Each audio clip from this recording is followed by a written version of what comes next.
왔습니다. 왔어요. 또 왔어요. 드디어 올 게 왔습니다. 바로 뭐가 왔다? 선거철이 왔다. 단일 후보 출마? 근데 여기서 우리가 끝날 게 아니다. 그래서 준비했습니다. 선거자들의 공약을 파고 또 파서 밑끝까지 다 드러내는 바로 뭐다? 대권 간담회. 긴 말 안 하고 시작하도록 하겠습니다. Let's get it. 자, 이제 진행하기 앞서 이제 후보자님들의 간단한 자기소개가 있으실 건데요. 이제 먼저 손하민 후보자님께서 간단한 자기소개 있겠습니다. 네, 안녕하세요. 저는 2516 총학생회 부회장을 맡았던 손하민이라고 합니다. 네, 손하민 후보님께서는 이제 작년에도 학생 부회장으로 참여하신 경력이 있으신데요. 사실 다시 이제 이렇게 학생 회장으로 출마하는 거는 쉽지 않은 일이에요. 이제 많이 힘드신 일도 있었을 테고, 혹시 이거에 대한 각오나 다짐 있으신가요? 네, 저는 좀 대공고 생활을 하면서 많은 직책을 맡았었는데요. 좀 1학년 때는 기숙사 자치회장이랑 전교 부회장을 겸직했었고, 지금은 부회장을 마치고 이번에 회장 선거에 나오게 되었습니다. 저는 정말 힘든 일이 많았는데 그래도 그 많았기 때문에 오히려 이번에 더 좀 좋은 도전을 할 수 있게 된 것 같습니다. 알겠습니다. 확실히 작년에 출마하신 분은 이제 긴장이 다른 분들보다는 좀 덜 되시는 것 같아요. 그래도 네, 그럼 이제 바로 다음 송찬 후보자님 간단한 자기소개 부탁드릴게요. 네, 안녕하세요. 부회장 선거에다 출마하게 된 송찬이라고 합니다. 요즘 보면은 저녁 시간마다 평소에 조깅을 뛰시고 계세요. 혹시 이게 학생회장하고 관련이 있는지, 아니면 평소에 뭐 좀 변화를 주고 싶은 그런 게 있으신 건가요? 저는 좀 더 멋있는 부회장이 되기 위해서 보이는 것에서 신뢰를 주기 위해서 지금 열심히 노력하고 있습니다. 그러시군요. 근데 가끔 보면은 뛰실 때도 있고 안 뛰실 때도 있으신 것 같은데, 이거는 한번 지켜보도록 하겠습니다. 네, 그럼 이제 마지막으로 떠오르는 신인 김대용 후보자님 간단한 자기소개 부탁드리겠습니다. 안녕하세요. 저는 1학년 부회장으로 출마하게 된 김대용이라고 합니다.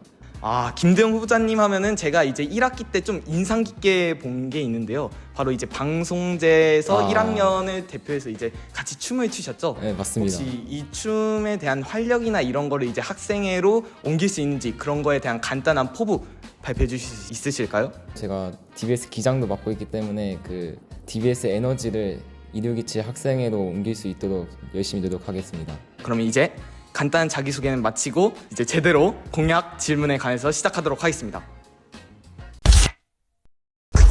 사실 이제 후보자님들이 가장 잘 보여지는, 대공고 학생들이 가장 중요하게 보는 모습이 공약이 얼마나 잘 준비되어 있고 문제가 있느냐 없느냐, 이것이 가장 중요합니다.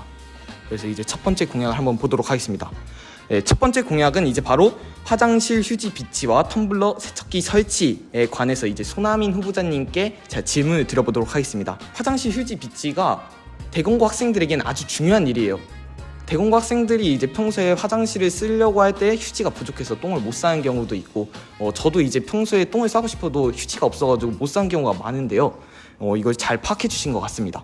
근데 이제 휴지 비치를 하면은 휴지 관리가 좀 중요하죠, 그쵸? 네, 그러면 이제 보충, 회송, 낭비 문제가 생길 수가 있어요. 어쩔 수 없이. 그럼 이거를 혹시 누가 어떤 방식으로 담당하고 관리하는지 알 수 있을까요? 저희는 이번에 총무기획부라는 부서를 새로 만들 계획입니다. 총무기획부에서 재정이나 이런 물품 관리를 도맡아서 하게 될 텐데요. 그래서 휴지 관리나 이런 거는 총무기획부에서 맡게 될 거고, 그 훼손이나 이런 거는 좀 더 상태를 지켜본 후에 좀 더 학교 선생님들과 얘기를 통해서 좀 더 개선 방향을 찾아보도록 하겠습니다. 알겠습니다. 다음 공약은 아니지만 이제 텀블러 세척기 설치가 있는데요. 이 텀블러가 중요하긴 해요. 저희가 이제 학교에서 일회용 용품을 사용하지 않기 때문에 텀블러를 이용하는 학생들이 굉장히 많거든요. 이 텀블러 세척기를 구체적으로 어디에 설치하고 그 다음에 대수는 어느 정도로 계획하시는지 알 수 있을까요? 저희가 희망하는 그런 그림도 있지만, 텀블러 세척기 같은 예산이 좀 많이 필요한 문제들은 아무래도 저희만의 의견만으로는 하지 못하는 일인 것 같습니다. 그래서 좀 더 학교와의 협의를 통해서 결정될 사안이고, 저희가 이렇게 그렇다 할 말은 딱히 드릴 수 없을 것 같습니다. 알겠습니다. 사실 텀블러 세척기는 이제 저희 반에도 설치해 주시는 거는 살짝 어려운 부분. 그럼 이제 세척기가 이제 위생 관련 문제가 생길 수가 있어요. 이런 거 관련해 가지고는 어떻게 하실 계획이신가요? 텀블러 세척기 관련한 거는 학교와 좀 더 협의를 해보는 게 좋을 것 같습니다. 네, 알겠습니다. 그러면 첫 번째 공약 마치도록 하겠습니다. 이제 두 번째 공약이 바로 선후배 멘토링이에요. 선후배 멘토링이면은 1학년하고 2학년으로만 진행되는 거죠? 네, 아무래도 그 3학년은 수능이 얼마 남지 않았기 때문에 수능 준비하느라 힘들 것 같다는 생각에 1, 2학년을 중심으로 진행하는 것을 생각하고 있습니다. 이제 멘토 멘티를 진행하게 된다면 어떤 기준으로 이제 학년, 과목, 희망 분야 등 이제 이런 구체적인 계획 어떤 식으로 이루어지는 것인가요? 일단 2학년이 멘토를 보는 게 맞고요. 그 국영수사가 이 정도 과목에서 지금 2학년 학생들 중에 설문을 통해 선별을 하거나 아니면은 성적이 좋은 친구들에게 저희가 만남을 통해서 멘토 역할을 제시할 거고요. 1학년 중에서는 설문을 통해서 하고 싶은 친구들을 뽑아가지고 진행할 생각입니다. 답변 감사합니다. 그러면 이제 멘토링에 참여했을 때 학생의 분들께서 이제 후보자님들께서 생각하시는 이점, 장점이 있으실까요? 솔직히 2학년 친구들이 이거 멘토링 시간에 조금 아깝다고 생각할 수 있는데요.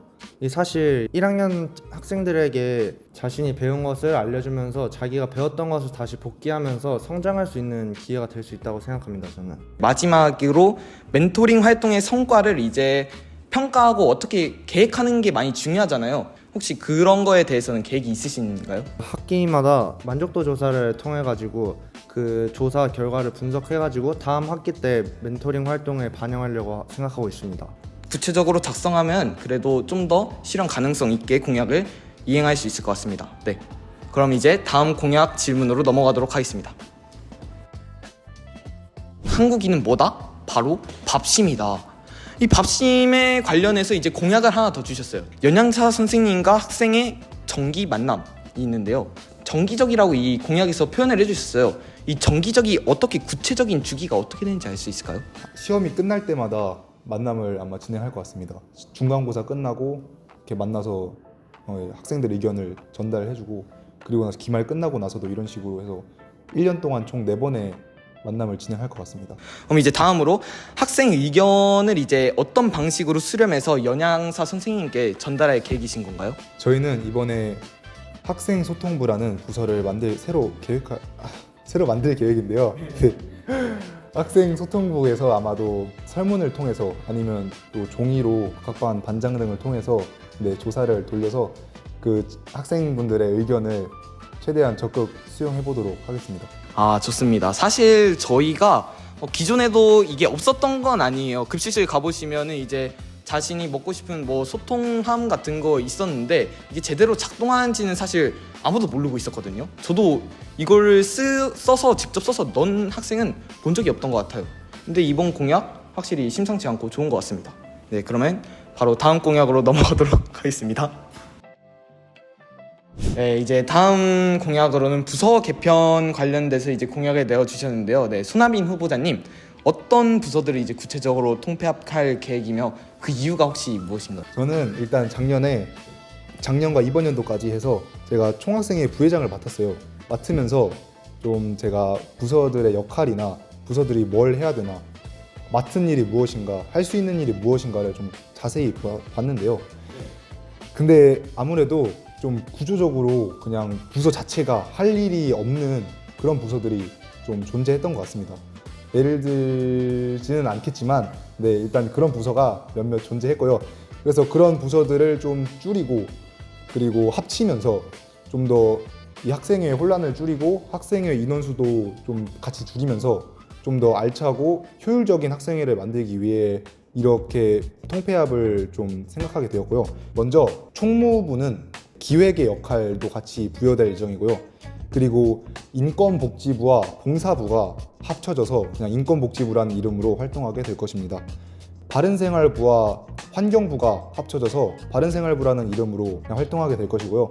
기숙사 자치부가 저번 학생회에서는 한 학년당 3명씩 들어오게 되었어요. 이번에는 기숙사 자치회를 1명만 뽑을 예정이고요. 그리고 이어서 저희 학생회만의 특색적이라고 할 수 있는 학생 소통부를 이번에 새로 신설하게 되었습니다. 이렇게 해서 총 9개 부서, 기숙사 자치회까지 합치면 총 10개 부서로 운영할 계획입니다. 확실히 이제 이번 연도에 학생 부회장을 운영하신 만큼 좀 통찰력이 남다르신 것 같아요. 그러면 이제 학생 소통부는 구체적으로 어떤 업무를 담당하게 되는지 알려주실 수 있으실까요? 일단 학생소통부는 이름 그대로 먼저 학생들과의 소통을 중심으로 진행을 할 건데요. 학생회와 학생들을 연결시켜주는 좀 그런 역할이라고 볼 수 있겠습니다. 그래서 학생소통부는 일단 인권복지부가 맡고 전담했던 대건 신문고를 이어서 이 학생소통부가 운영하게 될 것이고요.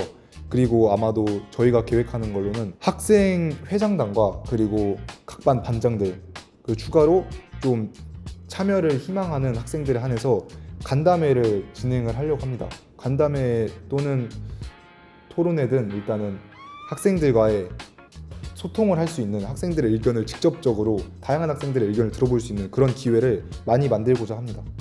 근데 확실히 이 학생 소통부가 진짜 제대로 기획되고 진행되게 된다면은 이 대공고 학생분들도 이제 삶의 질이나 이런 부분에서 굉장히 많이 올라갈 것으로 예상되는 것 같아요. 저희가 이제 담은 공약은 저희 대공고등학교 하면은 이제 전공적성 동아리라고 할 수 있을 만큼 저희가 동아리가 엄청 활성화돼 있어요. 그쵸? 근데 이 동아리가 활성화돼 있는 만큼 여러 문제점이 발생하는데 이걸 위해서 또 후보자님들께서 공약을 준비해 주셨습니다. 신설 동아리 가이드라인 제시를 이제 공약으로 준비해 주셨는데요. 송천한 후보자님, 근데 이제 현재 신설 동아리들이 어떤 어려움을 겪고 있는지 판단하셨기에 이 공약을 주셨나요? 1학년 친구들이 동아리 지원을 했을 때 실패하는 경우가 많거든요. 네. 그러면 그때 실패한 친구들끼리 모여서 새로운 동아리를 만드는 경우가 많은데, 솔직히 고등학교도 처음이고 이런 동아리도 처음이니까 어떤 방향을 가지고 진행해야 될지 모르는 동아리가 많다고 생각했습니다. 근데 이 동아리 활동이 생기부 작성에서 꽤 중요한 파트거든요. 근데 이런 저조한 동아리 활동이 문제가 된다고 생각했습니다. 네, 알겠습니다. 좋은 답변이 되었고요. 그 다음에 이제 다음 질문으로는 가이드라인에는 어떤 내용이 포함될 예정이신가요?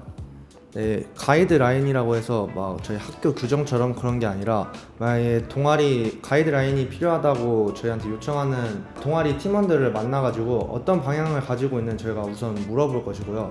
그러면 그 방향성에 맞춰서 저희가 뭐 공학 동아리면 탄제주, 뭐 화학 실험 뭐 이런 걸 하고 싶다 하면 QED나 뭐 내일은 실험왕 이런 식으로 그 동아리 활동한 보고서들을 저희가 요청해서 친구들에게 전달하는 형식으로 진행할 것 같습니다. 확실히 이런 동아리 계획서 아니면 가이드라인이 제시되면 기존에 있던 1학년 학생들도 무리 없이 동아리 가입이나 이런 동아리 활동을 순조롭게 진행할 수 있을 것 같아요. 근데 이제 가이드라인 제정 과정에서 이제 어떻게 학생들의 의견을 반영할 예정이신가요? 네, 아까 말씀드렸다시피 이런 규정이랑 그런 게 아니기 때문에 저희는 그 요청한 동아리의 방향성에 맞춰서 최대한 의견을 반영해서 제시하려고 노력하겠습니다. 사실 저도 이제 1학년 때 이 동아리, 전공적성 동아리 관련해가지고 많은 어려움을 겪었었거든요. 이 가이드라인이 제시된다면 다시 돌아간다 해도 무리 없이 진행할 수 있을 것 같습니다. 자, 이렇게 해가지고 이번 대건 간담회가 마무리가 되었습니다. 진짜 뜻깊은 시간이었던 것 같은데요. 이렇게 끝내면 좀 아쉽겠죠? 그래서 마지막으로 제가 독단적으로 준비했습니다. 소나민 후보자님, 대건고 학생들에게 한마디 부탁드리겠습니다. 네, 안녕하세요. 2627 총학생회 회장 후보 소나민입니다. 네, 이제 곧 있으면 제가 당선이 될 텐데요. 여러분들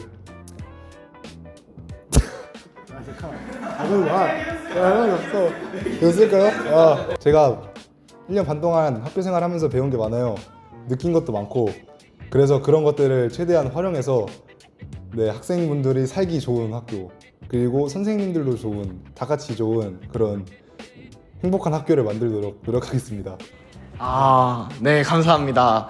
이 바쁜 시간 와중에도 이 자리를 빛내주신 후보자님들께 감사를 드리며 대건 간담회 마무리하도록 하겠습니다.